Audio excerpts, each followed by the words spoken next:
নমস্কার। ইন্দিরা গান্ধী রাষ্ট্রীয় মুক্ত বিশ্ববিদ্যালয়ের পক্ষ থেকে আপনাদের সকলকে স্বাগত জানাই। আজ ইন্দিরা গান্ধী রাষ্ট্রীয় মুক্ত বিশ্ববিদ্যালয়ের কলকাতা কেন্দ্রে ন্যাশনাল কনস্টিটিউশন ডে, সংবিধান দিবস পালন করা হচ্ছে। এটি একটি গুরুত্বপূর্ণ দিন আমাদের দেশের জন্য, আমাদের সমাজের জন্য, আমাদের সকলের জন্য।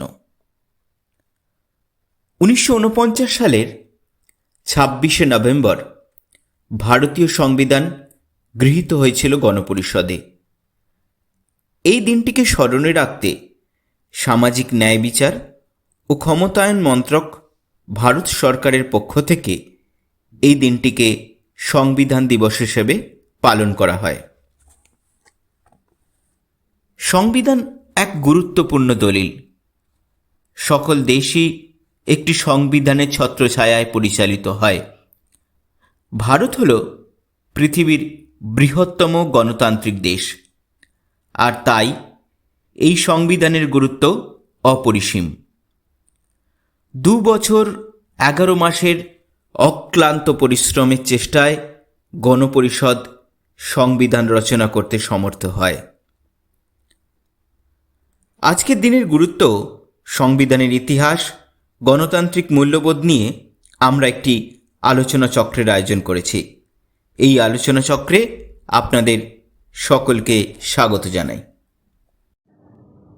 Namaskar, respected viewers and listeners.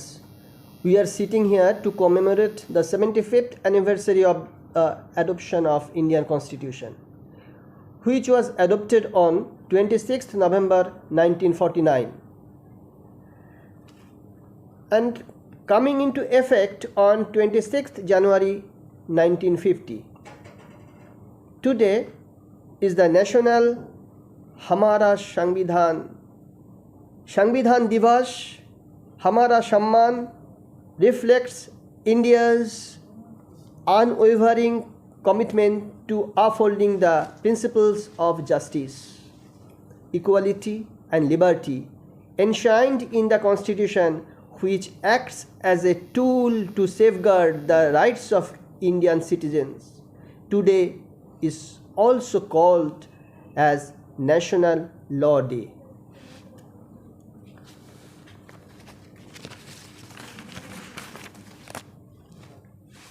Today we will discuss the Indian Constitution, focusing on legacy, destiny and values in democracy. Today we are present here, I, Dr. Jyotirmoy Som, along with my fellow 2 colleagues speakers, Dr. Ishani Dev from Sociology Department, Vedanta College, and Mr. Kaustubh De, IGNOU alumni. Dr. Dev will ventilate on the topic under the sociological aspect of Constitution, and Mr. Dev will ventilate the democratic values of Indian Constitution. Now, according to Dr. Bhimrao Ambedkar, Constitution is not a mere lawyer's document. It is a vehicle of life, and its spirit is always the spirit of age.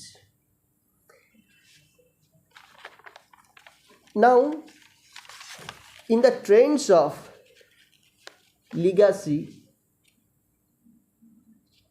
interesting trivia about the Indian Constitution are: it is the longest written constitution in the world.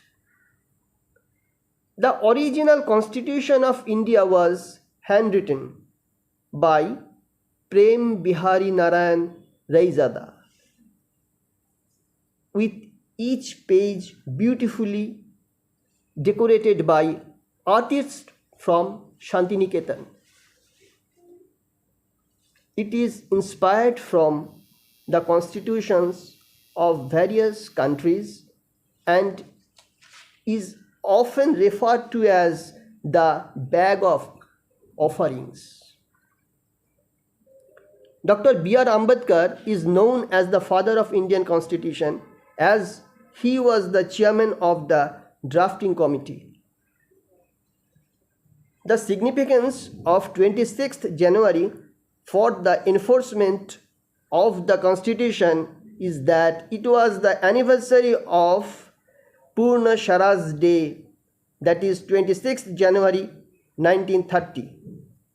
The day Indian Congress seeded the fight for complete independence and hosted the Indian national flag for the first time. There was 15 women among the 284 members of the Constituent Assembly. Each member signed both the English and Hindi version. Indian Constitution is known as one of the best constitution in the world because even after 70 years there have been only 103 amendments. There were originally 395 articles, 22 parts and 8 schedules. Currently there are 248 articles, 25 parts, 12 schedules and 5 appendices.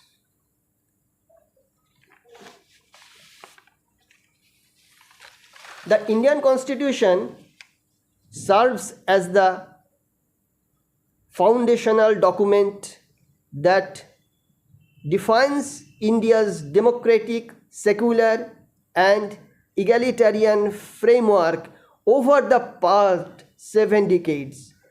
It has guided the nation through political, social and economic transformation, ensuring justice, liberty, equality and fraternity, the core principles of Indian governance. Those values are celebrated annually on Sangvidhan Divas or Constitution Day.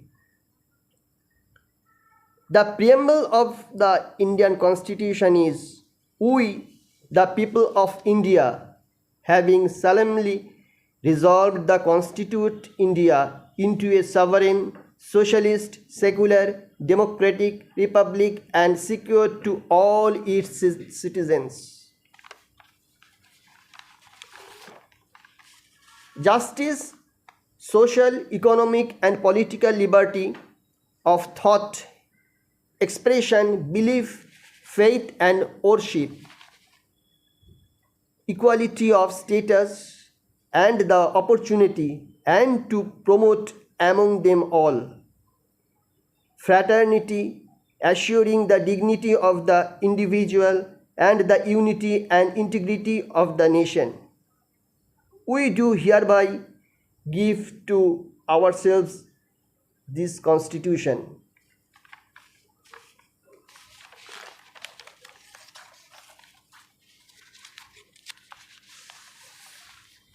Now,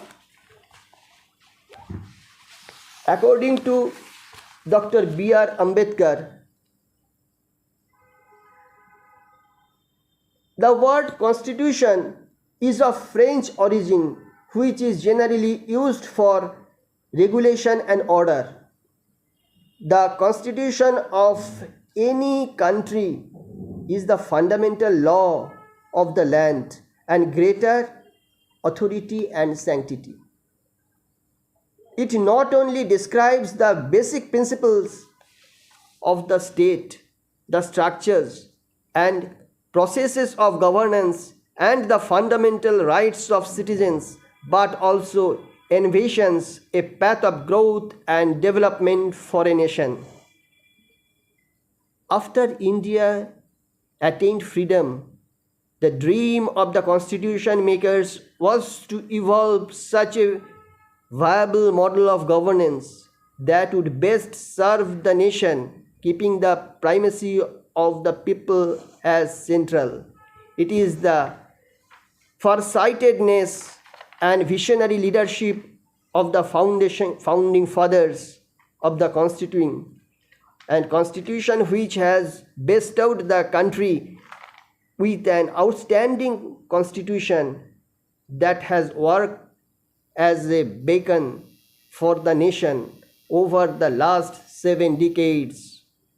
The country greatly owes the success of the democratic system to the robust edifice and institutional framework that the Constitution of India has laid down. On 26 November 1949, we, the people of India, resolved to adopt, enact, and give to ourselves the Constitution of Independent India. In commemoration of the 125th birth anniversary of Dr. Bhimrao Ambedkar on 26th November in the year of 2015, both the Houses of Parliament held a dedicated sitting for discussion on commitment to India's Constitution as a part of celebrations. Since then, the day of 26th November, which is celebrated as the Constitution Day every year. Earlier, this day was commemorated as National Law Day after a resolution passed by the Honorable Supreme Court Bar Association, a lawyers' body, in 1979. Our Constitution is a resolve of constitute India into a sovereign, socialist, secular, democratic republic.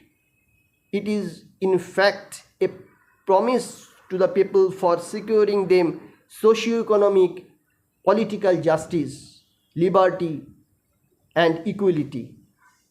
Liberty of thought, expression, belief, faith and worship, equality of status and opportunity, and to promote among all fraternity, assuring the dignity of the individual and the unity of the nation. Dr. B.R. Ambedkar very clearly outlined the core expectations underlying the various commitments. He said, our object is framing the Constitution is twofold: to lay down the form of political democracy and to lay down our ideal in economic democracy, and also to prescribe that every government, whatever is in power, shall strive to bring about economic democracy. The Constitution of India lays down a structure for political, economic and social democracy. It underlines the commitment of the people of India for asserting, ensuring and achieving the various national goals through peaceful and democratic ways. It is not merely a legal manuscript, rather it is a vehicle that steers the nation to realize the dreams and aspirations of the people by accommodating and adapting to the changing needs and realities of the times, making India, that is Bharat, as a union of states, equality before the law and equal protection of laws in essence of the Constitution. At the same time, the Constitution is sensitive to the needs and concerns of the underprivileged and disadvantaged segments of the society too. The Constitution of India is the supreme law of land, on the basis which the entire governance system works. The founding fathers had chosen parliamentary democracy as the system of governance for the nascent republic. The reason for choosing parliamentary system of democracy over others was elucidated by Dr. B.R. Ambedkar in these words, and I quote, "Under the non-parliamentary system such as the one that exists in the USA, the assessment of the responsibility of the executive is periodic. It is done by the electorate. In England, where the parliamentary system prevails, the assessment of responsibility of the executive is both daily and periodic. The daily assessment is done by members of the parliament through questions, resolutions, no confidence motions, adjournment motions, and debates on addresses. Periodic assessment is done by the electorate at the time of the election, which may take place every 5 years or earlier. The daily assessment of responsibility, which is not available under the American system, is felt far more effective than the periodic assessment and far more necessary in a country like India. The draft constitution is recommending the parliamentary system of executive has preferred more responsibility to more stability. Our constitution has many borrowed features. The country's founding fathers were wise enough to borrow good features from different nations and mold a constitution that best suits India. Are influences from other constitutions which are from the part of British Constitution. The borrowed features are parliamentary system, constitutional head of state, lower house of parliament more powerful than the upper house, responsibility of council of ministers towards parliament, prevalence of the rule of law. Under US Constitution, the borrowed features are preamble, fundamental rights, functions of vice president, amendment of constitution, nature and functions of the Supreme Court, independence of the judiciary. From Australian Constitution, the borrowed features are list of concurrent powers, procedure for solving deadlock over concurrent subjects between the centres and the states. From Irish Constitution, the borrowed features are directive principles of state policies, method of nomination of members to the Rajya Sabha. From Weimar Constitution of Germany, the borrowed features are powers of the president. From Canadian Constitution, the borrowed features are provisions of a strong nation, name of the Union of India, vesting residuary powers. From South African Constitution, the borrowed features are procedure of amendment with a 2/3 majority in the parliament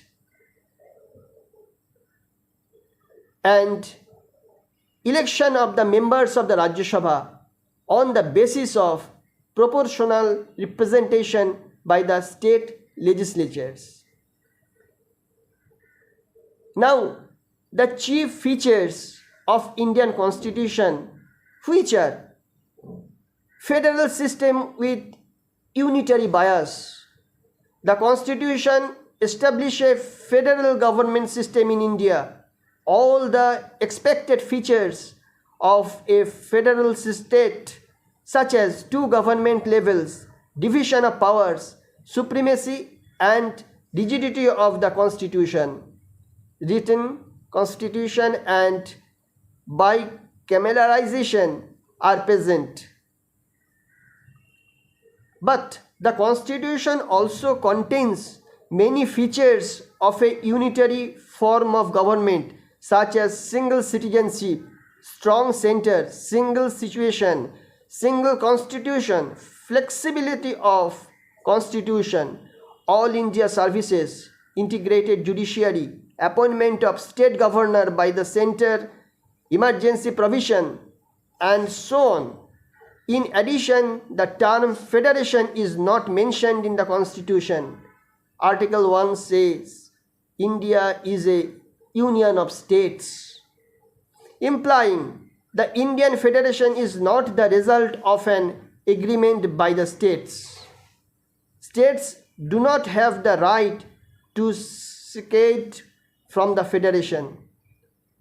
Now, in brief, the parliamentary form of government, the parliamentary form borrowed from British system, is based on the principles of cooperation and coordination between the legislative and executive.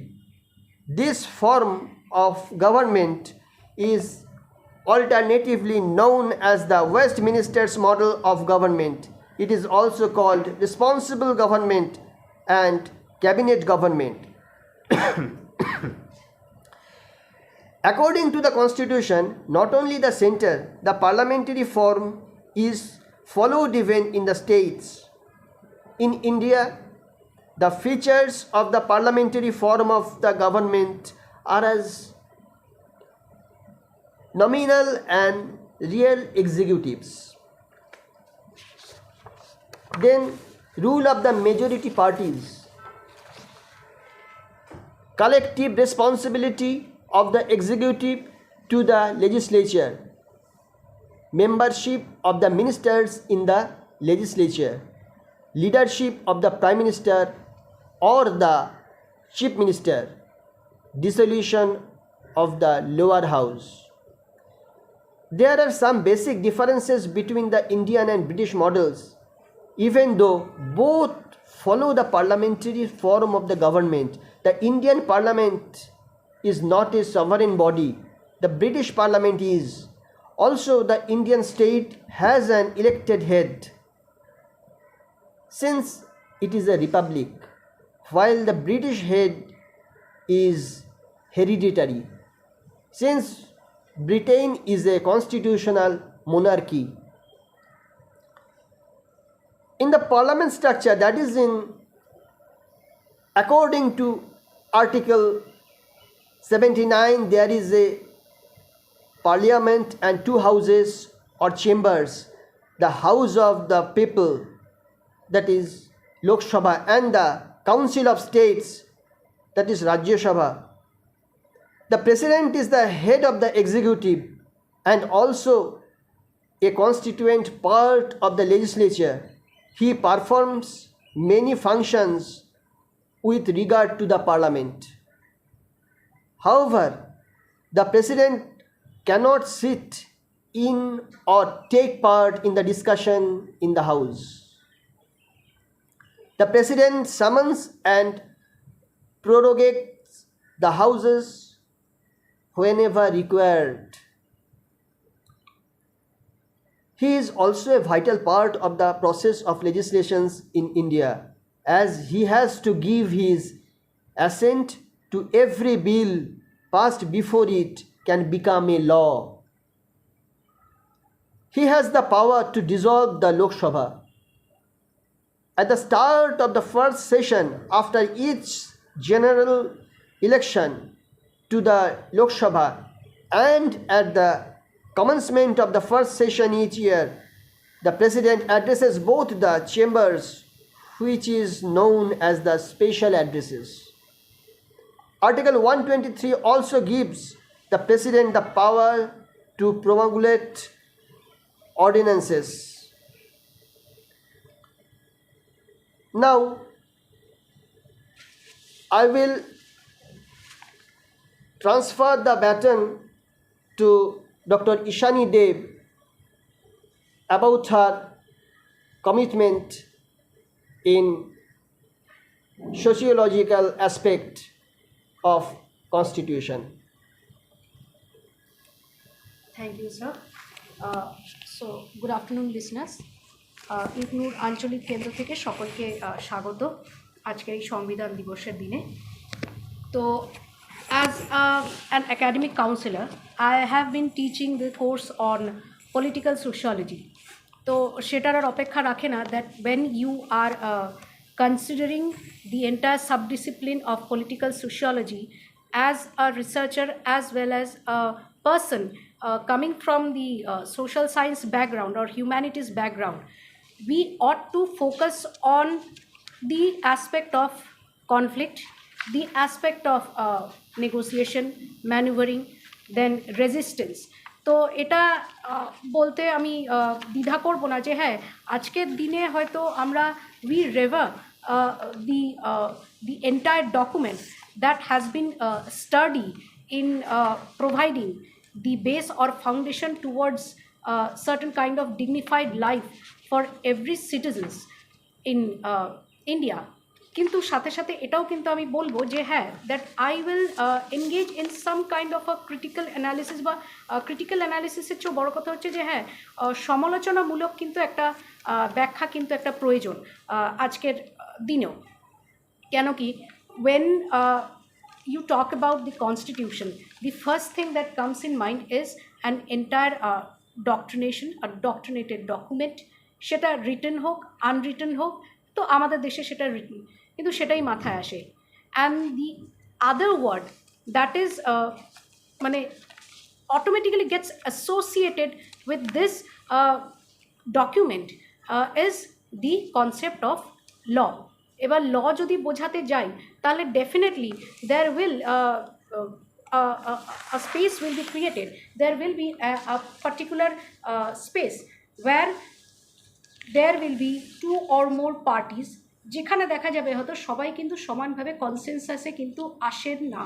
হ্যাঁ, তাহলে সেই কনসেনসাসের জায়গাটা how it's cutting each other, it's cutting through or it's crossing each others path, সেইখানে দাঁড়িয়ে কিন্তু আমরা এটাও দেখতে পাচ্ছি যে হ্যাঁ একদিকে যেমন একটা কনফ্লিক্ট বা হয়তো দেখা যাবে ডাইভার্স ওপিনিয়নের কথা বলছি, at the same time we are also witnessing, হ্যাঁ, যে থ্রু মিডিয়া রিপোর্টস বা থ্রু আদার বলা যেতে পারে যে হ্যাঁ ডকুমেন্টেড একটা কেস স্টাডি যদি বলা হয় বা ডেটাবেস যদি বলা হয়, তাহলে সেখানে দাঁড়িয়ে কিন্তু দেখা যাচ্ছে যে এই যে আমরা যে গোষ্ঠীর কথা বলছি বা এই যে অনেকগুলো যে গ্রুপসের কথা বলছি, তারা কিন্তু আদতে কিন্তু একটা রাস্তাতেই কিন্তু যেতে চায়, সেটা হচ্ছে দ্য পাথ টুয়ার্ডস একটা জাস্টিস, একটা ডিগনিফাইড লাইফ। তো সেইটা আমি পলিটিক্যাল সোশিওলজির পার্সপেক্টিভ দিয়ে আমি আজকে বোঝাতে চাই যে এই যে ল জিনিসটা কী।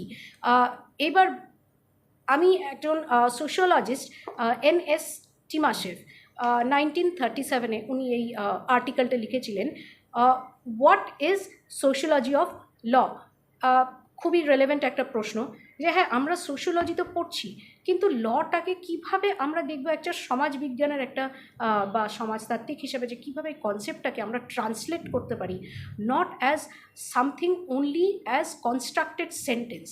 আমরা যদি এখন কনস্টিটিউশন যদি দেখি তাহলে ডেফিনেটলি আমরা দেখতে পাচ্ছি যে হ্যাঁ কতগুলো মানে একটা লিগাল জার্গন থাকে বা একটা টার্মিনোলজি থাকে, মানে বেসড অন মানে মেথডিক্যাল স্টাডি, যেটা হয়তো আমাদের থিঙ্কার্সরা এবং ফ্রেমার্সরা studying different political and sociological tenets from various countries, তারা আজকে মিলিয়ে আজকে এই কনস্টিটিউশনটাকে তৈরি করেছেন, and we are thankful for that. কিন্তু ব্যাপারটা হচ্ছে, কিন্তু লটা কি সত্যি কি অনলি কনস্ট্রাক্টেড সেন্টেন্স, শুধুই কি কতগুলো সেন্টেন্স যেগুলোর আমরা বলতে পারি যে হ্যাঁ আমরা একটা স্ট্রেট জ্যাকেটেডভাবে ফলো করছি, তা কিন্তু নয় জিনিসটা। যদি আমরা দেখি আমরা মনে করি যে হ্যাঁ একটা ইউজুয়াল কনভেনশনাল ডেফিনেশন হিসেবে আমরা দেখছি যে হ্যাঁ ল ইজ আ প্রভিশন, যেটাকে বলা হচ্ছে। বাট যদি আরেকটা ডাইমেনশন যদি দেখি তাহলে ল কিন্তু হচ্ছে আ সোশ্যাল কনস্ট্রাক্ট। এটা স্বাভাবিক ব্যাপার। কেন কি আমরা যখন সমাজে বাস করছি, we are all social beings, যেটাকে ম্যাক্স ওয়েবার বলবেন যে হ্যাঁ we are all social actors, we are engaged in social action. তো এই একটা কনস্টিটিউশন তৈরি করাটাও কিন্তু একটা সোশ্যাল অ্যাকশন, যেখানে কিন্তু আছে হচ্ছে একটা অথরিটি, একটা লেজিটিমেসি এবং একটা মানে বলা যেতে পারে একটা ট্র্যাডিশনাল অ্যাকশন, যেটা আমরা কিন্তু একটা কালচারাল এবং সোসাইটাল ইথস দিয়ে কিন্তু জিনিসটাকে মানছি এবং চলছি। এবং এটা দেখাটা খুবই জরুরি। This is very important to understand when we are talking about the humans, the social actors in the society, they all are a part of the the most important institutions which govern the concept of being. যদি philosophical সেন্সে যদি বলি যে the enlightenment concept of that being, হ্যাঁ, সেটা কীরকম হচ্ছে, কীরকম ধরনের ইনস্টিটিউশন, যেমন হচ্ছে family, religion, language system, ethnicity, সব মিলিয়ে কিন্তু একটা সমাজের মধ্যে একটা স্থিরতা এবং একটা বলা যেতে পারে একটা স্টেবিলিটির জায়গাও থাকে, একটা ডিসেন্টের জায়গাও কিন্তু থাকে জিনিসটা। তাহলে এটা আমি বলতে পারি এই যে ল যে একটা সোশ্যাল কনস্ট্রাক্ট, এই যে একটা যে সেন্টেন্সগুলো যা আছে, obviously it has got meanings to it. আর মিনিংসটা কিন্তু তখনই আসে when we give ample importance to that aspect of each and every individuals, যে একটা রেকগনাইজড মাদার টাং, যে একটা ল্যাঙ্গুয়েজ প্রসেস, কমিউনিকেশন প্রসেস, এবং সেটা কিন্তু হয় right through socialisation inside the family, the institution of family and also the institution of religion, যেটাকে আমি বারবার যখন আমি শুরু করি ক্লাস তখন এটা তো একটা ফাউন্ডেশন বা বেস। হ্যাঁ, হয়তো আমরা ডিসএগ্রি করতে পারি জিনিসটাকে, কিন্তু ক্লাসিক্যাল সোশিওলজিস্ট কিন্তু আমরা কখনো কিন্তু সাইডলাইন করতে পারি না। যখন Durkheim will talk about the entire body of what collective conscience and organic solidarity is all about. So our constitution is that a body of organic solidarity, যেখানে আমরা জানি যে we the people of India হিসেবে জানি আমরা, কিন্তু সেখানে বলা যেতে পারে যে অনেক সময় কিন্তু একটা ডিলেমার জায়গা কিন্তু থাকে। The entire document is robust, আর কিন্তু অনেক সময় দেখা যায় যে ইন্টারপ্রিটেশনের কিন্তু একটা ফাঁক থেকে যায় বা লুপহোলস থেকে যায়, যেটা কিন্তু আজকে কিন্তু বলা যেতে পারে যে এটা কিন্তু হিস্টোরিক্যাল নয় যে হঠাৎ করে আফটার ইন্ডিপেন্ডেন্স তৈরি হলো, সেটার কিন্তু একটা ব্যাকগ্রাউন্ড বা হিস্ট্রি আছে, এবং সেই হিস্ট্রিটা বোঝানো যায়। ইনফ্যাক্ট অ্যানালিসিসটা কিন্তু হওয়া উচিত, সেটা হচ্ছে from the colonial perspective as well as from the post colonial perspective. তো আমি ইউজুয়ালি যেহেতু জেন্ডার একটা অ্যাসিমেট্রির দিকে আমি আজকে ফোকাসটা রাখবো, যে ল, কনস্টিটিউশন এবং জেন্ডার অ্যাসিমেট্রির দিকে, তো সেইখানে দাঁড়িয়ে অ্যাজ এ সোশিওলজিস্ট আমাদের মনের মধ্যে একটা যে ইউজুয়াল নামগুলো যেগুলো আসে সেগুলো হচ্ছে ফার্স্ট অ্যান্ড ফরমোস্ট হচ্ছে ফ্লেভিয়া অ্যাগনেস, জানকী নায়ার, নিবেদিতা মেনন অ্যান্ড বর্ষা চিটনিস, এবং তারা কিন্তু হচ্ছে পরিষ্কার একটা পোস্ট কলোনিয়াল স্টাডিজ বা মেন্টালিটি থেকে কিন্তু একটা জিনিসটাকে কিন্তু এলাবোরেটলি ডিসক্রাইব করেছিলেন, যে কলোনিয়াল টাইমসে ল জিনিসটা কী ছিল এবং how it was ultimately reformed and transformed also. Reform করাটা এটাই নয় যে হ্যাঁ সব কিছুর একটা বেনিফিশিয়াল অ্যাসপেক্টও থাকে, কিন্তু অনেক সময় দেখা যায় রিফর্মেশনের সাথে কিন্তু একটা বড়সড় ট্রান্সফরমেশনও আসে, যেটা will correspond to the changing needs of the time and society. তাহলে আজকে ফ্লেভিয়া অ্যাগনেস উনি হচ্ছেন একজন human rights lawyer, very experienced, and she herself went through her extreme agony and painful experiences in her lifetime, despite being an Indian citizen. এবার এটা তো বলা যেতেই পারে যে উনি তো একজন ভেরি নলেজেবল পার্সন, কনস্টিটিউশন তার জানা, ল তার জানা, still she had to face many setbacks in her life, as a result of which she created for the greater benefit of the বলা যেতে পারে the humankind, she created an organization, যেটা হচ্ছে যে আজকে অনেক সময় দেখা যায় যে এই যে ল জিনিসটা, যেটা অনেকের কাছেই হয়তো ইন্টারপ্রিটেশনের জায়গায় কিন্তু অসুবিধা হয়, কেন কি আমাদের মধ্যে এই অ্যাওয়ারনেসটা কিন্তু তৈরি করা হয় না যে ল হচ্ছে একটা সামাজিক একটা পরিস্থিতিও বটে, এটা ইটস আ গ্রেটার একটা ফেনোমেনাও বটে। কনস্টিটিউশনটা ইজ আ ফেনোমেনা, কারণ এটা আজকে বললাম তো যেটা এটা একটা হিস্টোরিক্যাল জায়গা থেকে কিন্তু আসছে না, এটা হচ্ছে scientifically validated also. So it's a phenomena, এবং ফেনোমেনার জায়গাটায় যখন মানুষের একটা কোথাও ল্যাঙ্গুয়েজে বা মিনিংসে অর্থতে যখন প্রবলেম হয়, অ্যাওয়ারনেসটা কিন্তু সেখানেই কিন্তু তৈরি করা দরকার, যে মানের সাথে সাথে একটা বোঝানো দরকার where that individual stands in the society, what is the specific position as far as the stratification is concerned of that মানে individual person or a group or a sect। হ্যাঁ, সেই জায়গায় দাঁড়িয়ে কিন্তু উনি এই অর্গানাইজেশনটা তৈরি করেছিলেন এবং এখনও চলছে। And recently in 2023 also she gave an interview regarding this, that what are the challenges that women still face। মানে অবাক লাগবে এখনও যে হ্যাঁ, অনেক বাধা আর প্রতিকূলতার মধ্যে দিয়ে কিন্তু আজও কিন্তু যেতে হয়, মানে এই জিনিসগুলোকে ডিকোড করতে করতে, that what exactly is law. এবার লয়ের যেটা হচ্ছে যে এটা কিন্তু কলোনিয়াল বা মানে এটা হচ্ছে typical, you are writing a different sort of a narration, a মানে historical account of the concept of law. তাহলে সেটা হচ্ছে আসা যাক, যেটা ফ্লেভিয়া অ্যাগনেস লিখেছিলেন, যে ইন্ডিয়া যেটা আমাদের আনডিভাইডেড ইন্ডিয়াতে ছিল, যেটা মানে কলোনিয়াল ইন্ডিয়া বা প্রি কলোনিয়াল ইন্ডিয়াও যদি দেখি, it never had any specific territory as such. কেন কি তখন টেরিটরি কিন্তু একটা আফটার ওয়ার বা ইনভেশন কিন্তু একটা এগ্রিমেন্ট কিন্তু হতো বা ট্রিটি হতো, but not like in the modern state aspect, যে একটা অলরেডি ডেস্টিন বা প্রি অর্ডেন্ড একটা টেরিটরি একটা তৈরি করা থাকবে। হ্যাঁ, তো সেখানে মানে যেটাকে বলা হয় ভারত একটা ওয়াজ আ জিওগ্রাফিক্যাল একটা ল্যান্ডস্কেপ বলা যেতে পারে in the pre colonial as well as in the colonial বলা যেতে পারে টাইম ফ্রেমে। তো সেইখানে দাঁড়িয়ে ইটস আ জিওগ্রাফিক্যাল একটা ল্যান্ডস্কেপ, যেটা কিন্তু হচ্ছে ওয়াজ based on very dynamic and diverse population. মানে স্বাভাবিক কথা, এটা একটা হেট্রোজেনাস পপুলেশনের মধ্যেই পড়ছে জিনিসটা।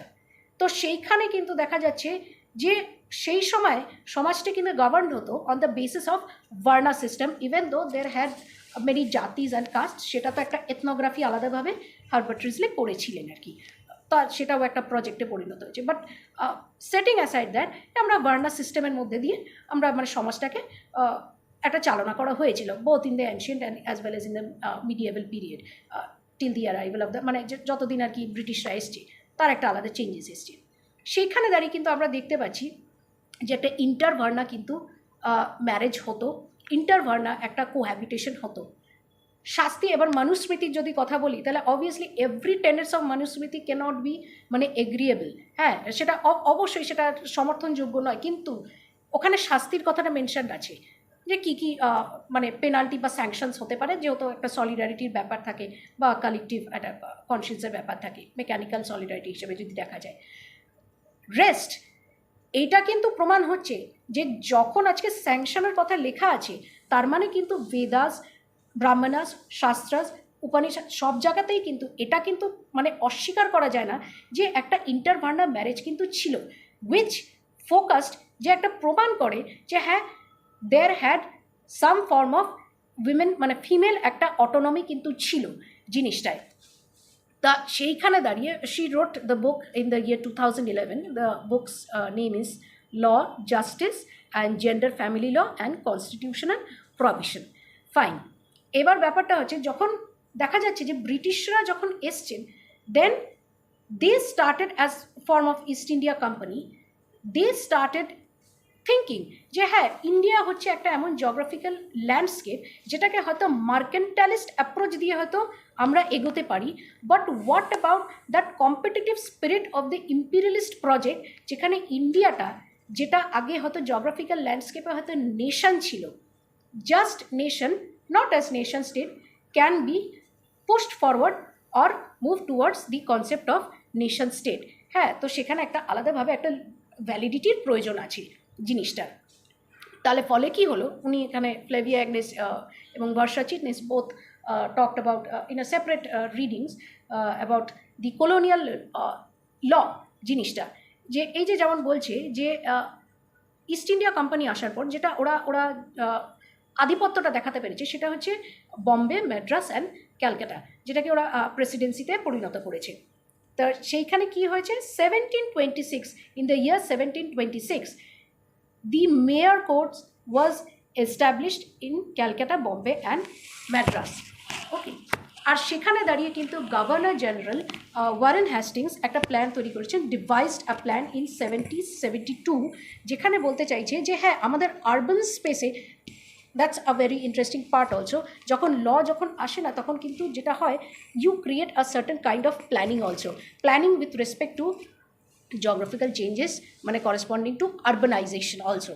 সেখানে দেখা যাচ্ছে যে হ্যাঁ আরবান পপুলেশন কিন্তু যেহেতু এলিট সোসাইটির বা উচ্চ মানে বর্ণের বা বার্নার লোকেরা যেহেতু ইংলিশ এডুকেটেড বা সিভিল সার্ভিসে অলরেডি ঢুকে গেছে, তো সেখানে ব্রিটিশরা were of the view that yes, mayor courts will suffice, but the interpretation or the accessibility of taking up the cases, সেটার কিন্তু যথেষ্ট অ্যাওয়ারনেস কিন্তু ডিস্ট্রিক্ট এরিয়া বা একটু সাবারবান এরিয়ায় কিন্তু নেই।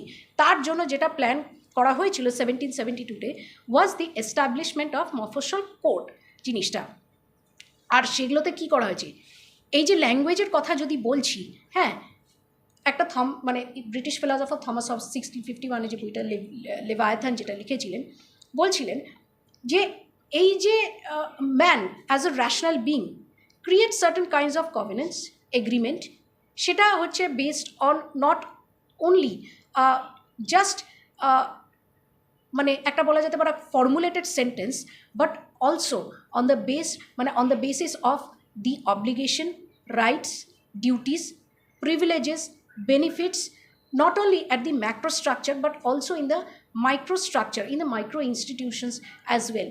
সেখানে বলা যাচ্ছে যে এই যে ব্রিটেন এবার দেখতে পাচ্ছে যে আজকে একটা ডাইভার্স পপুলেশনে এসে তাদের অলরেডি যেহেতু এনলাইটেনমেন্ট বা জ্ঞানদীপ্তির যে একটা ফিলোসফিক্যাল মুভমেন্ট অলরেডি চলে এসছে, সেটা দেখা যাচ্ছে আজকে কম্পিটিটিভ স্পিরিট নিয়ে যখন ইম্পিরিয়ালিস্ট প্রজেক্টটা যখন এখানে ট্রান্সলেট করছে ইন্ডিয়ায়, দে আর ফেসিং ডিফিকাল্টিস।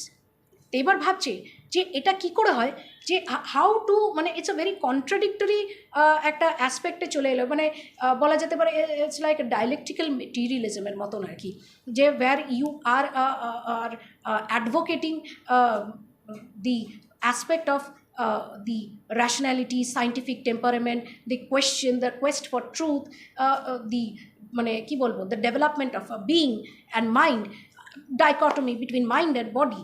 তাহলে সেইখানে দাঁড়িয়ে তারা যখন এটা ব্রিটেনে যখন অ্যাপ্লাই করছে, সেখানে দেখা যাচ্ছে ইন্ডিয়ায় অ্যাপ্লাই করতেই পারছে না। ওয়াই?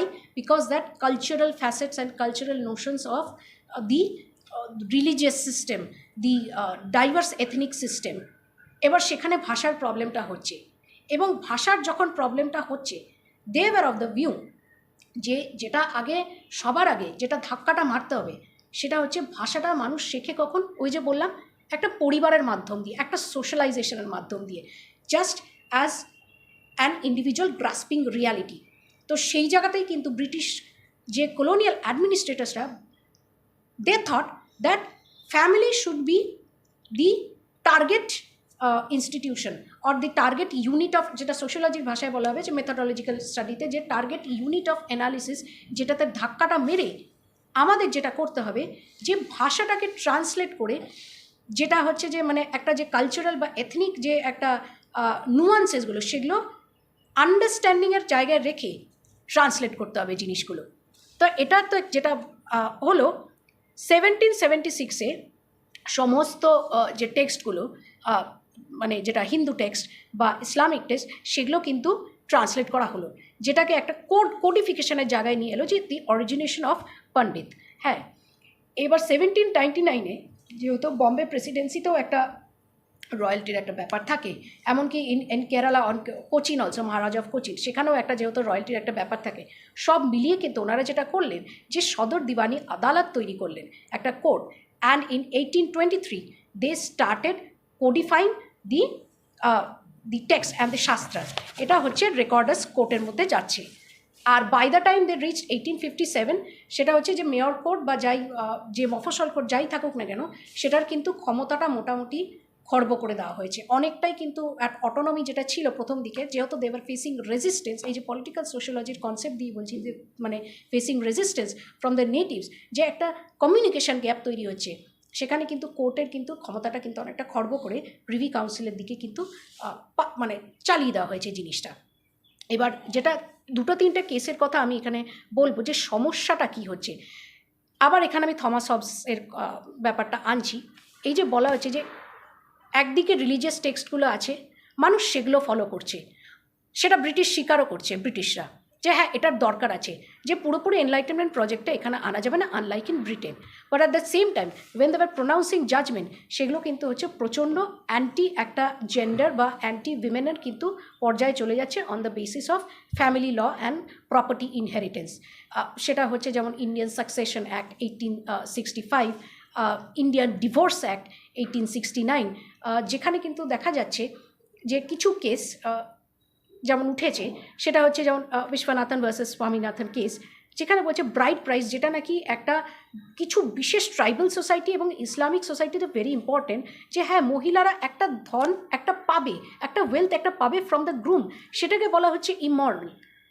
তো how to bring a symmetry or একটা বলা যেতে পারে একটা সামঞ্জস্য কী করে আনবে, সেটার একটা অ্যান্টি জাজমেন্ট ছিল। বা দলিদাস বা ফুলচাঁদ বা ম্যাড্রাস হাইকোর্টের 1908-এ। এবং আরেকটা দেখা যাচ্ছে যেটা যে কনভার্সনের জায়গাটা, যেটা ওই ইন্ডিয়ান ডিভোর্স অ্যাক্ট বা ইন্ডিয়ান সাকসেশন অ্যাক্টটা দেখা যাচ্ছে, দিজ আর ভেরি বলা যেতে পারে যে হ্যাঁ সেই সময়কার জন্য দিজ আর ভেরি বলা যেতে পারে প্রগ্রেসিভ অ্যাক্ট, যে হ্যাঁ মানুষ একটা মোনোগামাস ম্যারেজে থাকবে ভিক্টোরিয়ান আইডিওলজিতে, সেখানে একটা সেপারেশনও হবে, মানে ডিসলিউশন অফ ম্যারেজও হবে, মানে সেটার দিক দিয়ে কোনো অসুবিধা নেই। কিন্তু প্রবলেমটা হচ্ছে the entire succession or heir that was pass through the male line. আর যদি ডটারের কথাও যখন মেনশন করা থাকতো, তখন কিন্তু শব্দটা যেটা করা থাকছে তো বিকোয়েস্ট, সেটা হচ্ছে যে একটা উইল বা লেগাসির একটা তৈরি, কিন্তু সেখানে কিন্তু দেখা যাচ্ছে যে মেয়েরা পাবে কি পাবে না সেই সম্পত্তিটা, সেটা কিন্তু কখনো উইমেন বা ডটার্স হিসেবে কিন্তু ওভাবে কিন্তু মেনশন করা থাকছে না, খুব ভেগলি কিন্তু মেনশন করা থাকছে অ্যাজ এ বি দেখা যাচ্ছে হয়তো কোনো প্লেন্টিফের কথা বলছে, তার যদি তার দেখা যায় যে তার আগের জন, সে যদি সার্ভাইভারশিপের সময় যদি তাকে সম্পত্তিটা দিয়েছে এবং সে যদি মনে করে যে হ্যাঁ ডেজিগনেট করে যাবে তার মেয়েকে বা তার মেয়ের সন্তানদের, তাহলে কিন্তু জিনিসটা সেই লাইন দিয়ে আসবে। কিন্তু ম্যাটারটা কি হচ্ছে, অসুবিধাটা হচ্ছে ব্রিটিশ কোর্ট যেটা করেছে বা ব্রিটিশ আইন যেটা করেছে এইসব লেজিসলেশনের মাধ্যমে, সেটা হচ্ছে যে একটা হিন্দু জয়েন্ট ফ্যামিলি সিস্টেমে কিন্তু মহিলাদের কিন্তু সেই কিন্তু অধিকার বা পার্সোনাল যেটাকে বলা হচ্ছে, যে শব্দটা আজকে 15th সেঞ্চুরিতে ফার্স্ট এসেছিল, these are all enlightenment project. এই যে বললাম যে একটা একটা ডায়ালেকটিক্সের জায়গায় চলে আসছে, যে হ্যাঁ প্রগ্রেসিভ শোনাচ্ছে, কিন্তু প্রগ্রেসিভের জায়গায় হচ্ছে একটা অ্যান্টিথিসিস চলে আসছে। তো সেইখানে দাঁড়িয়ে দেখা যাচ্ছে যে হ্যাঁ মহিলারা পার্সোনাল হতে পারছে না, তারা ঘরের আনকোট কর্তা হতে পারছেন না। তো এইবার যদি ডিভোর্স অ্যাক্টেও যদি যাই, মহিলারাও যদি মনে করে যে না তারা পীড়িত বা তারা অত্যাচারিত, সেখানেও দেখা যাচ্ছে তাদের কেন কোথায় গিয়ে তারা পিটিশন ফাইল করতে পারে, লিমিটেড স্কোপ, যখন হাজব্যান্ডের কোনো কনভার্সন হচ্ছে ফ্রম হিন্দু টু আদার, মানে স্পেশালি মুসলিমস, যেটাকে ব্রিটিশরা বলতো মোহামেডানস, অন্য ইয়েতে করা হচ্ছে আর কি, যেটা মোটেও মানে কোনো ডেরোগেটরি সেন্সেই তখন দেখা হতো। আরেকটা যদি দেখা হতো যে husbands guilty of any sexual violence towards any other person, কিন্তু মহিলাদের অটোনমির কথা কিন্তু এখানে বলা হচ্ছে না, যে মহিলারা কী চায় এবং মহিলারা কোন গ্রাউন্ডসে ডিভোর্সটা চায় জিনিসটা। আর তাও আবার অনেক দিন ধরে দেখা গেছে যে এই হিন্দু, জৈন, শিখ, বুদ্ধিস্ট এদেরকেই ইনক্লুড করে রাখা হয়েছে, কখনো পার্সিসদের ইনক্লুড করছে কখনো নয়, কিন্তু মুসলিমসরা কিন্তু were out of the ambit of this legislations জিনিসটা। তাহলে সেইখানেই দেখা যাচ্ছে যে ইন্টারপ্রিটেশনের জায়গাটা কি সত্যি, যখন র্যাশনালিটির যখন কথা বলা হয়, থমাস হবস যখন বলছেন, তিনি বলছেন যে হ্যাঁ এরার কিন্তু হয়, এই জায়গাটাই কিন্তু সমস্যা, যে এরারের জায়গাটা, কিন্তু এরারটা কিন্তু ইজ নট বেসড অন নাইভিটি, এটা কিন্তু অতটা ইনোসেন্ট নয়, can be sometimes error is sometimes resulting in deception, সেখানে কিন্তু একটা চলে যায় ট্র্যাভেস্টি অফ জাস্টিসের জায়গা।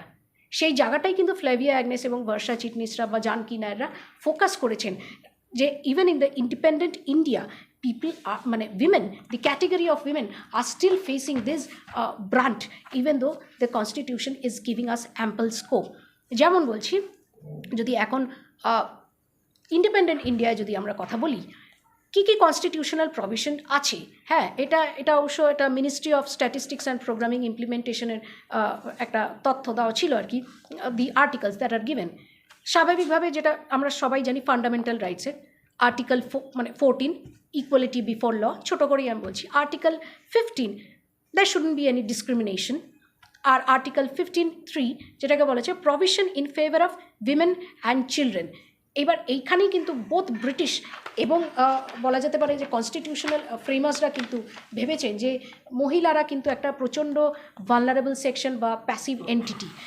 আর সমস্যাটা এটা হচ্ছে যে even though we show great respect to the মানে কি বলবো framers of independent India as well as to the constitution, একটা জায়গা কিন্তু বলতে হয় যে these were heavily tilted towards men, যেখানে ফিগার্স লাইক ইভেন মানে Rajendra Prasad and Sardar Vallabhbhai Patel also opposed that women are getting the inheritance right, সেটাও কিন্তু একটা হেজিমানির জায়গায় কিন্তু একটা চলে যায় যখন তাদের মধ্যে they had that kind of fear and political বলা যেতে পারে কন্ট্রোল, যেটা বর্ষা চিটনিস বলবেন যে constant victimisation of women and that to sexual victimisation of women. তাহলে এই জায়গাটাই কিন্তু দেখা যায় যে কনস্টিটিউশনাল প্রভিশনটা কিন্তু আছে, কিন্তু তাও কিন্তু অ্যাসেম্বলিতে কিন্তু মানে একটা বিরোধিতার মুখে কিন্তু পড়তেই হয়েছে মহিলা সদস্যদের। 15(3), 16ও আছে ইকুয়াল অপরচুনিটি এমপ্লয়মেন্টের ক্ষেত্রে, 39A(d) মানে সব কিছু একটা কন্ডিউসিভ এনভায়রনমেন্ট ফর লাইভলিহুড, সেটাও কিন্তু একটা গ্রান্টেড আছে। Securing just and human condition, article 42। Next comes article 46 and 47, যেটা হচ্ছে যে special care with respect to educational institution of the weaker sections of the population। কেন কি মহিলারা কিন্তু সত্যি কথা একটা মনোলিথিক তো ক্যাটাগরি তো হয় না, তো অন্য মানে স্ট্র্যাটিফিকেশনটাকেও তো কেটার করতে হয়, which is also enshrined in article 342, 341 schedule tribes and schedule কাস্টদের ক্ষেত্রে হচ্ছে। আর 47-এর ক্ষেত্রে হচ্ছে যে হ্যাঁ নিউট্রিশন কীরকম হচ্ছে, স্ট্যান্ডার্ড অফ লিভিং কীরকম হচ্ছে, সেটাও কিন্তু একটা ফোকাস একটা থাকাটা খুব দরকার। Article 243(d)(3 and 243(d)(4), 243(d)(4 এগুলো কিন্তু সব আবার আরেকটা খুব একটা বলা যেতে পারে একটা ট্রান্সফরমেশনের জায়গায় এসছে, যেখানে কিন্তু মানে মনে করা হচ্ছে যে মহিলারা কিন্তু were no longer confined to their private spaces or Holmes.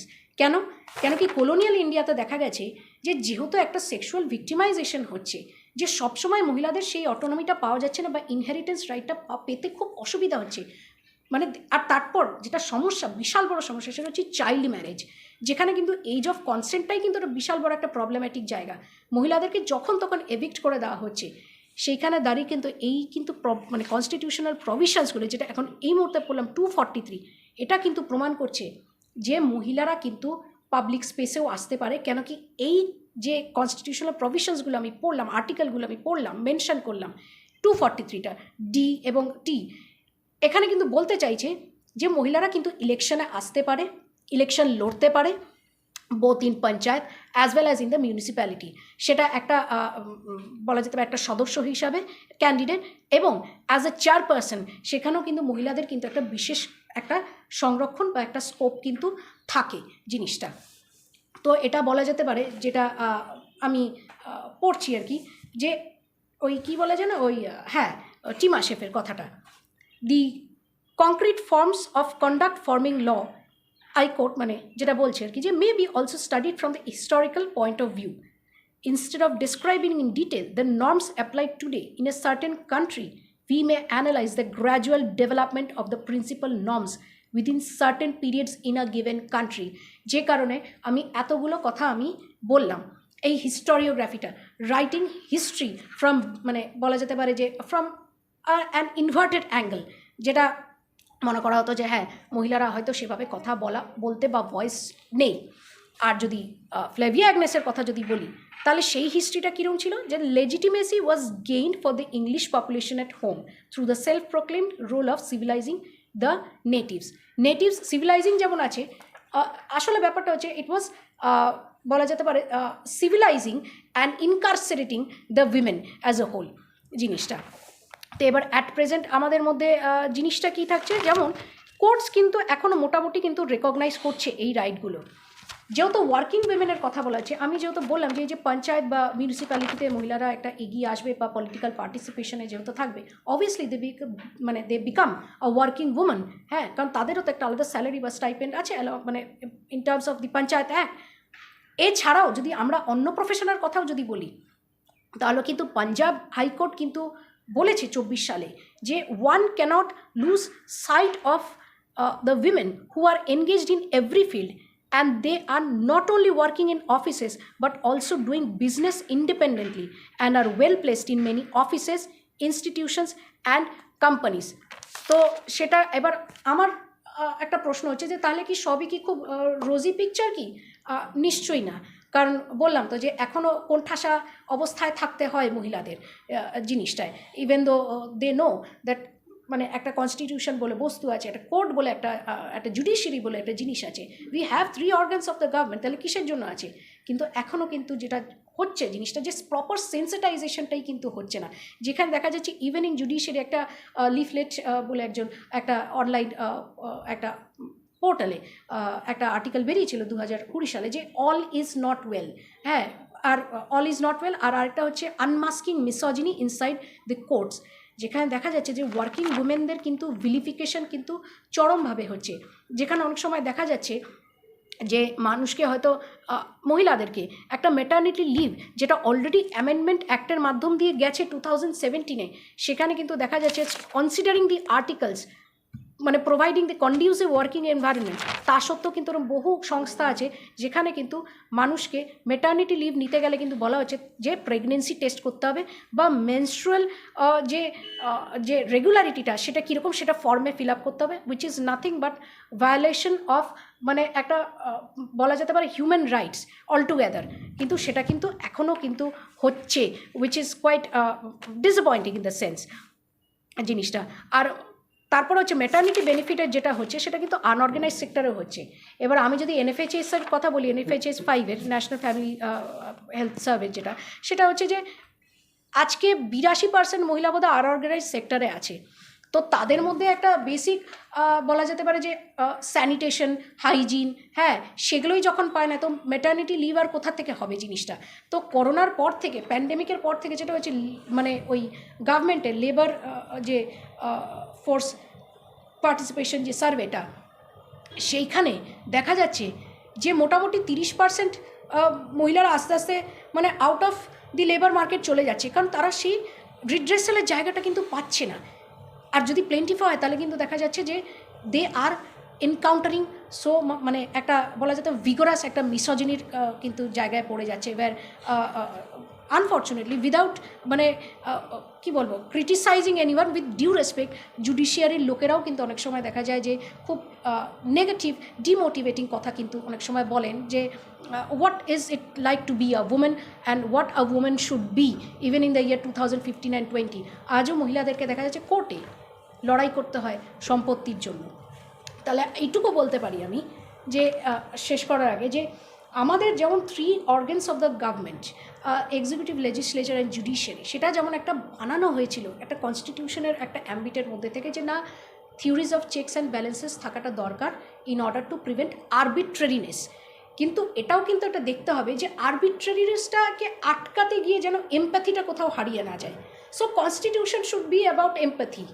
তো এইটা বলেই আমি শেষ করতে চাইছি, অ্যান্ড আইল পাস মাই যেটা ব্যাটনটা to the next speaker. Thank you. Now I am passing the baton to Mr. Kaustav De for his prudent lectures. Mr. De. Thank you, Dr. Dev and Dr. Shom. As we know that today is the Constitution Day. The Constitution, as Dr. Shom told us, that the Constitution of India is the supreme legal document of India. And we know that the Constituent Assembly who sat for 11 session and 167 days to frame the Constitution, and over the period of 2 years and 11 months long. So with the transfer of power from East India Company to British Crown, the British Parliament got involved in managing affairs of India in 1947. The colonial government introduces certain constitution rules or the rules of governments through different acts. we know that Act of 1935 is one of the act which is very important act to frame the constitution. তো আমরা যদি ইতিহাসের দিকে তাকাই যে কী করে এই কনস্টিটিউশনটা তৈরি হলো, তাহলে দেখব যে 1922 সালে মহাত্মা গান্ধী ইয়ং ইন্ডিয়া পত্রিকার জানুয়ারি সংখ্যায় উনি বলেছিলেন যে Swaraj will be the not the free gift from the British government. তো স্বরাজ বা স্বাধীনতা ব্রিটিশ পার্লামেন্টের দান হিসেবে উনি গ্রহণ করতে চাননি। এর পরবর্তীকালে আমরা যেটা দেখতে পাই যে অল পার্টি কনফারেন্স হয়েছিল লখনৌতে 1928 সালে। সেখানে নেহেরু রিপোর্টেও এই কনস্টিটিউশন তৈরির কথা বলা হয়। আমরা আরও এগিয়ে যাই। In 1934 the idea of the constituent assembly was by M.N. Roy, pioneer of the communist movement in India. এরপর 1935 সালেও কংগ্রেস থেকে দাবি ওঠে যাতে সংবিধান তৈরি করা হয়, সেই জন্য কনস্টিটিউয়েন্ট অ্যাসেম্বলির জন্য। আমরা দেখতে পাই যে কংগ্রেসের 1940 সালের রামগড় অধিবেশন হোক বা 1936 সালের ফৈজাপুরের অধিবেশন হোক, সেখানেও কিন্তু এই কনস্টিটিউয়েন্ট অ্যাসেম্বলি তৈরির কথা বলা হয়েছে। এরপর 1942 সালে স্ট্যাফোর্ড ক্রিপস ভারতে আসেন। স্ট্যাফোর্ড ক্রিপস কংগ্রেস এবং মুসলিম লীগের সঙ্গে বৈঠক করেন, কিন্তু সেই বৈঠক ব্যর্থ হয়, কারণ উনি যে পদ্ধতির কথা বলেছিলেন তাতে ভারতীয় জাতীয় কংগ্রেস এবং Muslim League, all India Muslim League, কেউই তাদের সম্মতি দেয়নি। পরবর্তীকালে 1945 সালে দ্বিতীয় বিশ্বযুদ্ধ শেষ হলো। দ্বিতীয় বিশ্বযুদ্ধ শেষ হওয়ার পর লেবার পার্টি ব্রিটেনে ক্ষমতায় আসে। তারা ভারতে ট্রান্সফার অফ পাওয়ারের জন্য একটা চেষ্টা চালায় এবং এর ফলশ্রুতি হিসেবে ব্রিটিশ ক্যাবিনেটে 3 জন সদস্যকে ভারতবর্ষে পাঠান। তারা হলেন A.V. আলেকজান্ডার, প্যাথিক লরেন্স এবং স্ট্যাফোর্ড ক্রিপস। তারা 1946 সালে ভারতে আসেন, যা আমাদের কাছে ক্রিপস মিশন নামে, ক্যাবিনেট মিশন নামে পরিচিত। এই ক্যাবিনেট মিশনের পরিকল্পনা অনুযায়ী প্রথমে বলা হয়েছিল যে 2টি সংবিধান আলাদা আলাদাভাবে হবে, কিন্তু তাতে সম্মতি জানানো হয় না এবং পরবর্তীকালে এই ক্যাবিনেট মিশনের পরিকল্পনা অনুযায়ী গণপরিষদ তৈরি করা হয়, যেখানে পার্টলি ইলেক্টেড এবং পার্টলি নমিনেটেড সদস্যরা ছিলেন।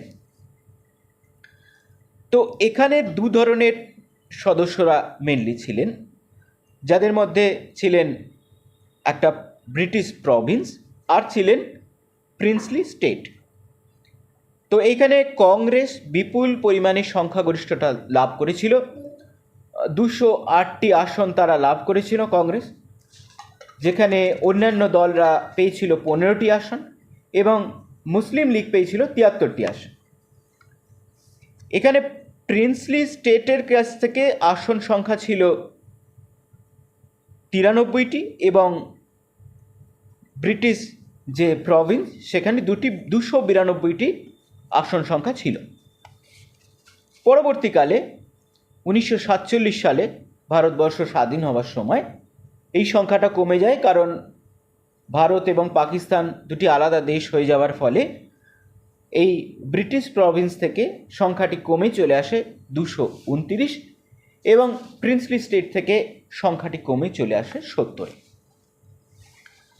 তো এই যে গণপরিষদ সংবিধান রচনার জন্য যেটি তৈরি হয়েছিল, তার প্রথম অধিবেশন হয়েছিল 9ই ডিসেম্বর 1946 সালে।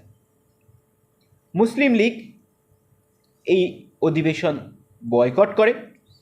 296 সংখ্যার মধ্যে মাত্র 207 জন এই অধিবেশনে উপস্থিত হয়েছিলেন। আচার্য জে.বি. কৃপালিনী প্রবীণতম সদস্য ডক্টর সচ্চিদানন্দ সিনহাকে অস্থায়ী প্রেসিডেন্ট হিসেবে কার্যভার গ্রহণ করার জন্য আহ্বান জানান। এর পরবর্তীকালে 11ই ডিসেম্বর তাই সভাপতি হিসাবে ডক্টর রাজেন্দ্র প্রসাদকে এই গণপরিষদের সভাপতি হিসাবে নিযুক্ত করা হয় এবং তার সঙ্গে সহসভাপতি হলেন হরেন্দ্র কুমার মুখার্জি এবং ভিটি কৃষ্ণস্বামী।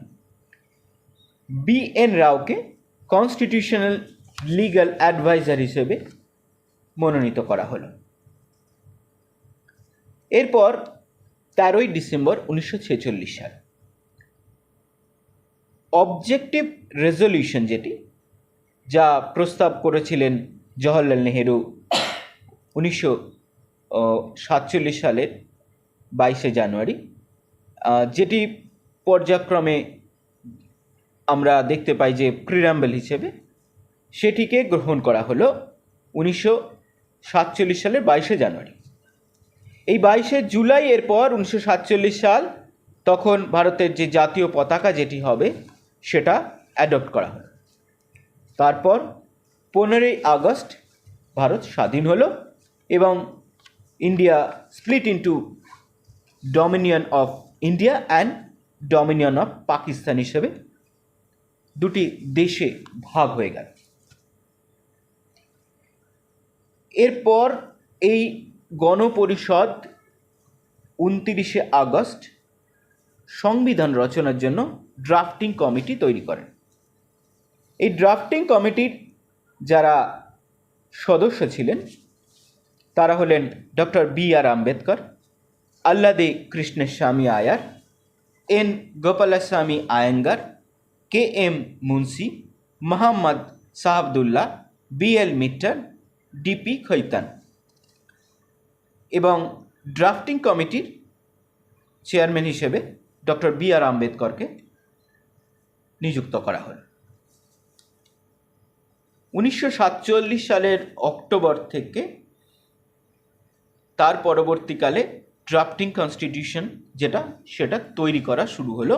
মাফ করবেন, নভেম্বর 1948 অবধি এটি তৈরি করা হলো এবং নভেম্বর 1948 সালে ফার্স্ট রিডিং করা হয়, প্রথম পার্ট। তারপর 14ই নভেম্বর সেকেন্ড রিডিং করা হলো এবং তারপর থার্ড রিডিং। এই থার্ড রিডিং করা হয়েছিল 1949 সালের 26শে নভেম্বর অবধি এবং 26শে নভেম্বর 1949 সালেই কনস্টিটিউশনকে অ্যাডপ্ট করা হলো, ভারতের সংবিধানকে আমাদের গ্রহণ করা হয়েছিল, যেটিকে আমরা আজকে পালন করছি কনস্টিটিউশন ডে হিসেবে।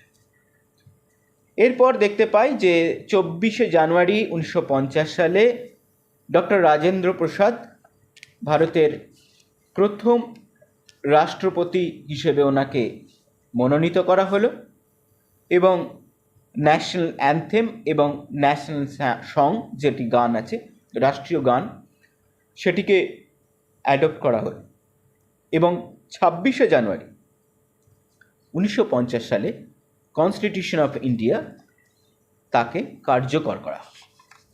মোট 2 বছর 11 মাস 18 দিন ধরে এই কনস্টিটিউশন তৈরি করতে সময় লেগেছিল। তো এই কনস্টিটিউশন বিভিন্ন দেশ থেকে বিভিন্ন দেশের দ্বারা প্রভাবিত হয়েছেন, যেটি ডক্টর সোম আগেই আপনাদের জানিয়েছেন যে বিভিন্ন দেশ থেকে এই কনস্টিটিউশন প্রভাবিত হয়েছিল। তো আমি সেই বিষয়ে যাব না। তারা এই প্রভাবিত এবং বিভিন্নভাবে এই সংবিধান রচনা করা হলো এবং এই রচনার পরবর্তী ক্ষেত্রে যেটি আজকে আমরা ভারতের সংবিধান হিসেবে দেখছি, সেই সংবিধান আজকে কার্যকর হয়েছে। কিন্তু এই যে কনস্টিটিউয়েন্ট অ্যাসেম্বলি যেখানে তৈরি হয়েছে, সেই কনস্টিটিউয়েন্ট অ্যাসেম্বলির ক্ষেত্রে বিভিন্ন সমালোচনা কিন্তু আমরা দেখতে পাই। কারণ এই কনস্টিটিউয়েন্ট অ্যাসেম্বলিকে অনেকের ক্ষেত্রে বলেছেন যে এটি সঠিকভাবে নির্বাচিত হয়নি, কারণ এটি সরাসরি যারা নির্বাচিত সদস্য তাদের দ্বারা নির্বাচন করা হয়নি। এর ছাড়াও এটিকে বলা যেতে পারে যে পুরোপুরি সোভারেন বডি হিসেবে গ্রহণ করা হয়নি, not a sovereign body, because British parliament এর প্রভাব ছিল এই গণপরিষদের উপর। এছাড়া অনেকের মতে যে এই যে সংবিধান তৈরির ক্ষেত্রে দীর্ঘ সময় নেওয়া হয়েছে, অন্যান্য দেশের তুলনায় ভারতের সংবিধান রচনায় এই যে 2 বছরের বেশি যে সময় নেওয়া হলো, এই সময়টা ছিল অনেক দীর্ঘতম সময়। তাছাড়া অনেকের মতে যেটি রয়েছেন যে গ্রেনভিল অস্টিন যেটি কমেন্ট করেছিলেন বিশেষ করে, তিনি বলছেন যে এটিকে ওয়ান পার্টি বলা যেতে পারে, কারণ কংগ্রেসেরই মূলত এতে প্রাধান্য ছিল, অন্যান্য দলের প্রাধান্য খুবই কম ছিল। এছাড়া যারা এই কনস্টিটিউশনাল বডি যেখানে ছিল সেখানে মূলত উচ্চবিত্ত এবং সমাজের যারা বিশেষ প্রতিষ্ঠিত তারাই মূলত এই সংবিধান তৈরির ক্ষেত্রে বিশেষ দায়িত্ব গ্রহণ করেছিলেন। সমাজের সর্বস্তরের প্রতিনিধিরা কিন্তু এই কনস্টিটিউশন তৈরিতে আসেনি। আবার অনেকের মতে যে হিন্দুদের বিশেষ করে প্রভাব ছিল, কারণ যেহেতু মুসলিম লীগ এই কনস্টিটিউশন তৈরির ক্ষেত্রে তারা সরে দাঁড়িয়েছিল, তাই মূলত অনেকের মতে এই কনস্টিটিউশন হিন্দুদের প্রভাব ছিল, ধর্মীয় প্রভাব। এবং যেহেতু অন্যান্য ধর্মাবলম্বীদের সংখ্যা কম ছিল, তাই হিন্দু ধর্মের প্রভাব বলে অনেকের এই সমালোচনা দেখতে পাই। তো আজকে বর্তমানে আমরা ভারতবর্ষে যে সংবিধান দেখছি, এই সংবিধান অনুযায়ী আজকে ভারতবর্ষ হচ্ছে পৃথিবীর বৃহত্তম গণতান্ত্রিক দেশ। কারণ আমাদের দেশের সংবিধান এমন একটা পরিস্থিতি তৈরি করেছে এবং আমাদের প্রতিটি ভারতীয় জনগণকে যে স্বাধীনতা দিয়েছে সংবিধান, মৌলিক অধিকার, মৌলিক দায়িত্বের মাধ্যমে, বিশেষ করে মৌলিক অধিকারের মাধ্যমে আমাদের বাক স্বাধীনতা, আমাদের ভ্রমণের স্বাধীনতা, ধর্মীয় স্বাধীনতা, সমস্ত ধরনের স্বাধীনতা এই মৌলিক অধিকারের মাধ্যমে সংবিধান আমাদের দিয়েছে। তাই আমরা আমাদের এই সংবিধানকে যথেষ্ট পরিমাণে আমাদের মান্যতা দিতে হবে। এবং শুধু তাই নয়, আমাদের এই যে সংবিধান আমাদের গণতন্ত্র রক্ষার জন্য পার্লামেন্ট সৃষ্টি করেছে। এই পার্লামেন্টে 2টি কক্ষ আছে, একটি উচ্চকক্ষ যাকে আমরা রাজ্যসভা বলি এবং একটি নিম্নকক্ষ যাকে আমরা লোকসভা বলি। এই রাজ্যসভার ক্ষেত্রে 250 জন প্রতিনিধি থাকেন এবং লোকসভার ক্ষেত্রে থাকেন 552 জন। এই লোকসভার 250 জন প্রতিনিধির মধ্যে 12 জন থাকেন রাষ্ট্রপতি মনোনীত সদস্য, যারা সমাজের বিভিন্ন ক্ষেত্রে, সংস্কৃতি, খেলাধুলা ইত্যাদির ক্ষেত্রে যারা পারদর্শী থাকেন, ভারতের রাষ্ট্রপতির দ্বারা মনোনীত হয়ে তারাও রাজ্যসভায় আসেন, রাজ্যসভা তারা সদস্য হতে পারেন। লোকসভার ক্ষেত্রে 2 জন মনোনীত সদস্য থাকেন।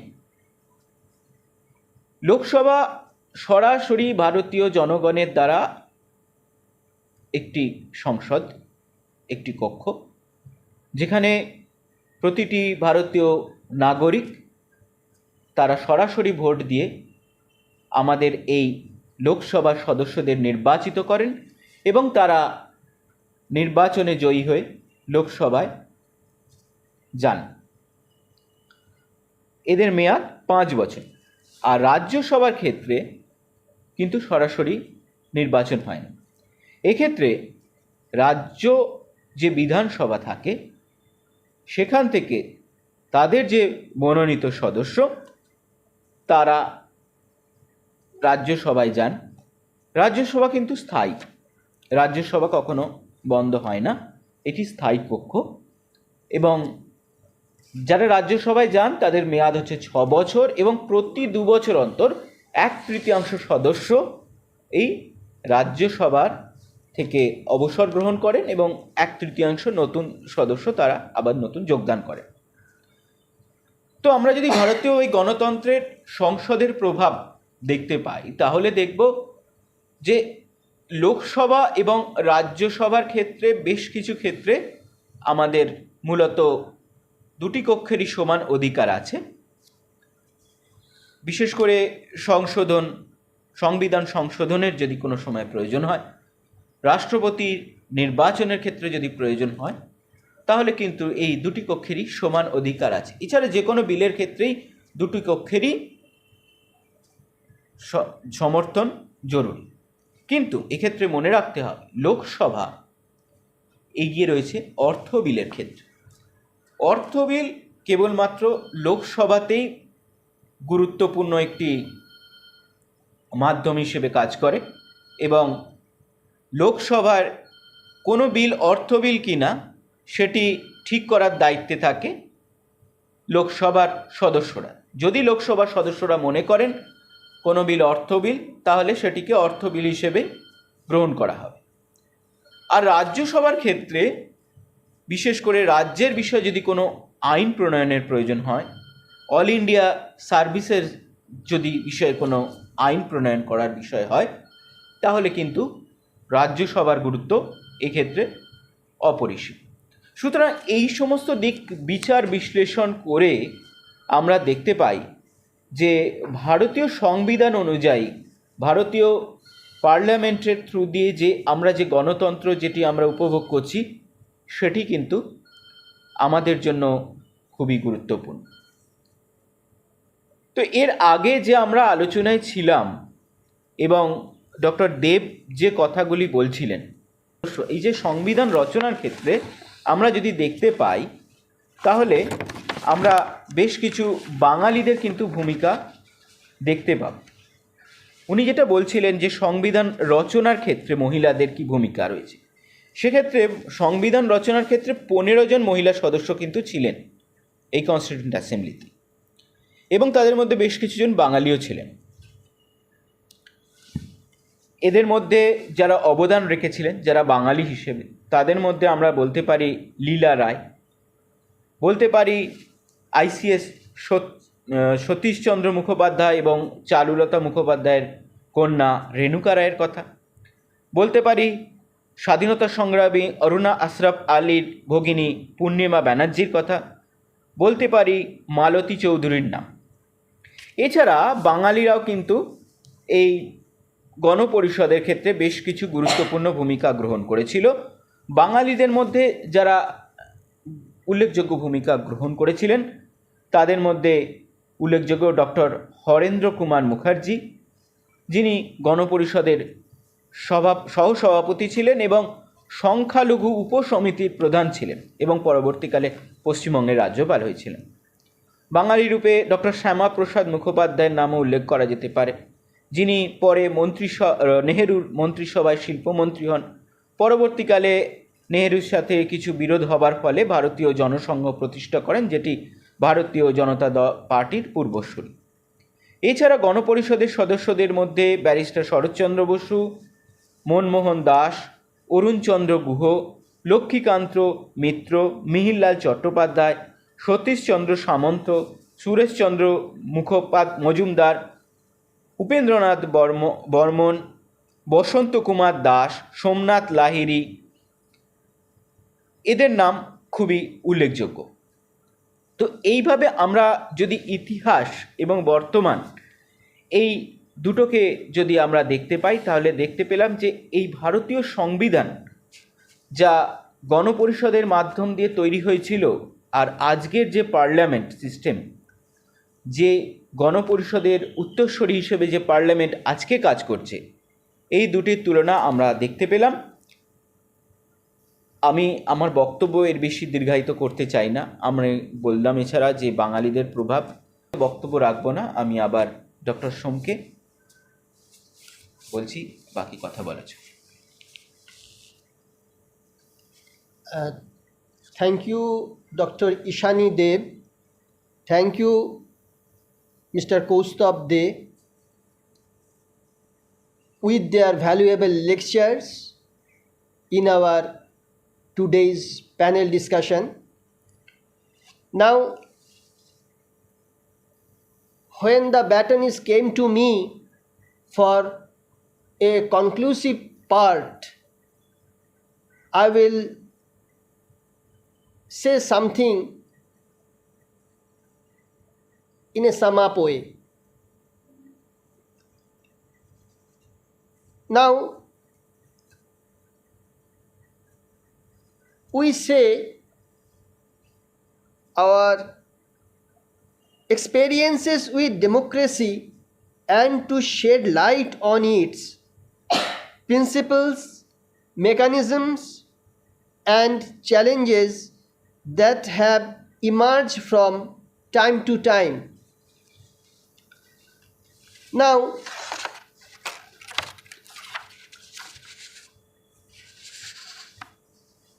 it is well established that the democratic consciousness of independent India is a reflection of the legacy of our struggle for independence from colonial rule. Much of the gains of our national movement are enshrined in our constitution and continue to enlighten the political and judicial discourse in India. Our people have used this legacy as the yardstick to judge the subsequent performance of governments, political parties, and institutions. Our constitution provides the framework for a bicameral parliamentary democracy in a quasi-federal framework. Its objective is an equitable society to be achieved through a socio-economic transformation using constitutional institutions and principle of rule of law. The Constitution granted universal adult suffering and suffrage to all the citizens at a time when it was not even considered in many older democracies. It proclaims a charter of rights and of duties. It enunciates certain directive principles for state policy to ensure social, economic, and political justice for the people.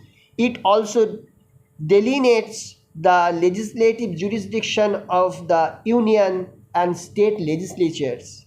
Thus, it is through the Constitution that a diverse collection of individuals and groups became the people of a single book, one that reflects their commitment to protect their mutual rights and which articulates a collective identity. The democratic and all democracies contain within them transitions and tensions between societal constraints and individual liberties, imperatives of state security and citizens' freedom, as well as between the divergent political, social, and economic approaches.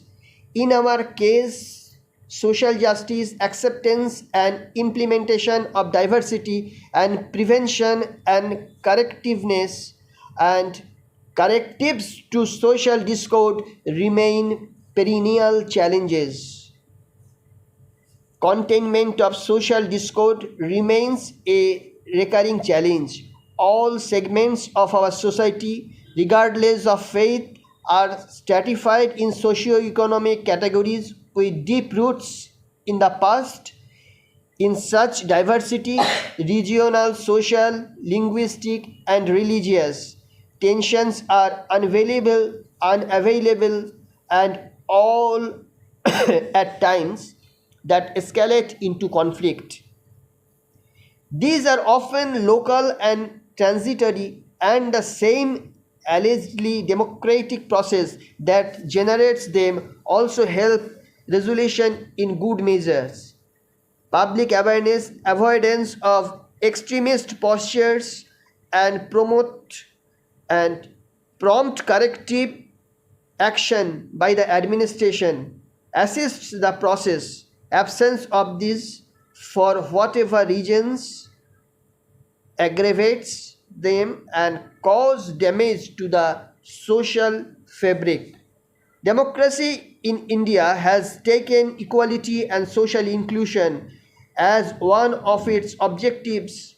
Institutions of democracy have served as a medium by which communities and peoples have come to assert their dignity and demand social and economic equality. Democracy has also been a harbinger of social empowerment. As a result of the system of institutionalization, open political competition, the historically marginalized segments have been civilized to challenge the social and societal status quo. The mobilization has resulted in a substantive deepening of Indian democracy. Now I thank and congratulate to Dr. Ishani Dev and Mr. Kaustubh Dev for very promptly and promisingly narrated Dr. Dev sociological background of Indian Constitution, cited ethnicity, different class and caste systems in the society, religious system, family autonomy, colonial law, justice and gender and family law, interference and interference powers for different acts, rules and laws with different dialectics and different specialized and specified articles in the women justice system. Sensitization of women and travesty of justice in different aspects under the judicial systems. I also thankful to Mr. Kaustubh Dev, who has narrated very promptly history of Indian Constitution, nature of Indian Constitution and adoption of Indian Constitution, structure of Indian Constitution, along with values with political aspect in the democracy and roles of Bengali men and women in the Indian constitutional system.